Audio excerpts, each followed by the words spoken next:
Bonjour à tout le monde. Bonjour à toutes et à tous. Donc nous faisons de nouveau 3 petites vidéos rapides parce qu'il y a des gens qui nous posent la question de mais concrètement qu'est-ce qu'on peut faire, comment est-ce qu'on peut voir les phénomènes à l'intérieur, parce qu'on en a déjà parlé dans 3 vidéos.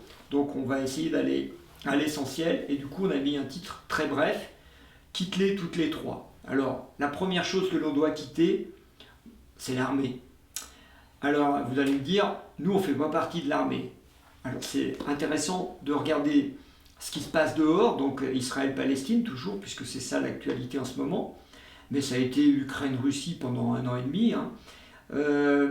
On voit qu'avec un bombardement d'un hôpital, on a déjà vu avec les massacres qu'ont commis le Hamas sur Israël, etc.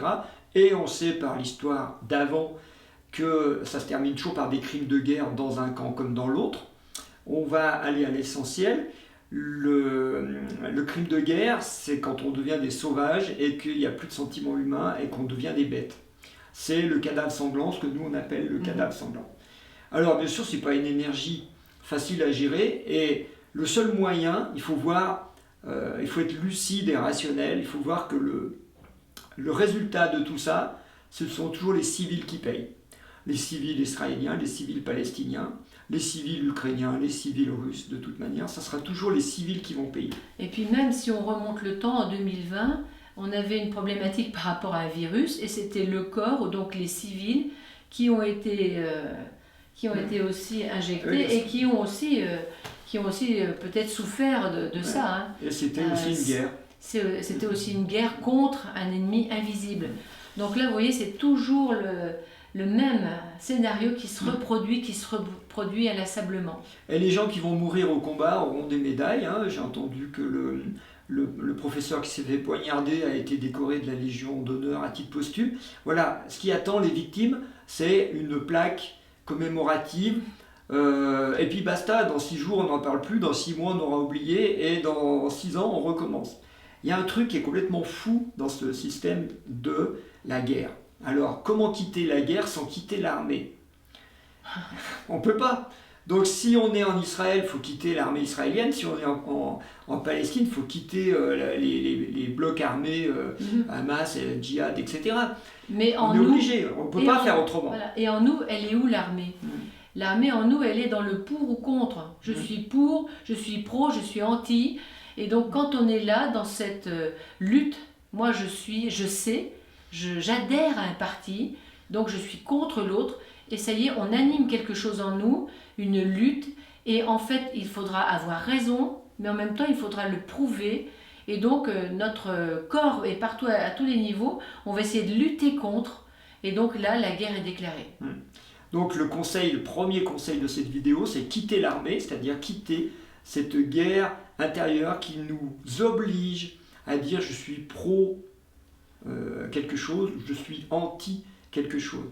Je peux aller manifester sans être anti-flic, je peux être gendarme ou policier et aller contrôler une manif sans être anti-manif ou anti-manifestant. Vous voyez, ce mécanisme de pro et anti va nous pousser, et la tension qui est là est extrême, ça va nous pousser à créer du conflit pour qu'il y ait du sang, pour qu'il y ait des morts, et c'est une énergie que l'humain connaît bien, qui s'appelle le cadavre sanglant. Si vous voulez échapper à cette énergie-là, il n'y a pas d'autre solution que de sortir des camps, sortir du partisan, comme tu dis, et sortir de la guerre, sortir de l'armée. Donc, sortir du parti pris, sortir de œil pour œil, dent pour dent, essayer d'élever le débat pour voir ce qui se passe à l'extérieur et voir que ça se passe tout le temps en nous.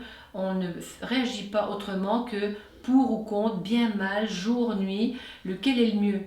Alors que là, il y a vraiment un autre sens à donner à ce qui se passe à l'extérieur, dans tout ce qui se passe au niveau des guerres, des conflits, et même en nous, de nos guerres et nos conflits. Qu'est-ce qui se passe? Quel est le symbole? Si vous n'accédez pas au symbole, vous êtes soumis à ça. Et le symbole, c'est toujours une question par rapport aux lois de la vie, par rapport aux lois du Père. Le Père, c'est ce qui nous a créés. Est-ce qu'on est lucide? Est-ce qu'on voit clairement les symboles? Ou est-ce qu'on plonge dedans, dans la mêlée, et on va recevoir, en fait? Donc le premier divorce qu'on vous propose, c'est de divorcer d'avec l'armée, quitter l'armée extérieure, l'armée intérieure. La guerre, quoi. Et voyez bien que vous le faites parce que si vous restez là-dedans, vous allez être obligé à un moment de quitter votre statut d'humain pour devenir quelque chose qui ressemblera à un animal. Et après, vous allez vous sentir coupable et vous ne serez pas bien dans vos baskets. Donc voilà, c'est juste la première vidéo. Ouais. Pas très marrante, mais bon, l'actualité n'est pas très réjouissante en ce moment, c'est comme ça. Allez, restez centrés, observateurs, et à bientôt. À bientôt.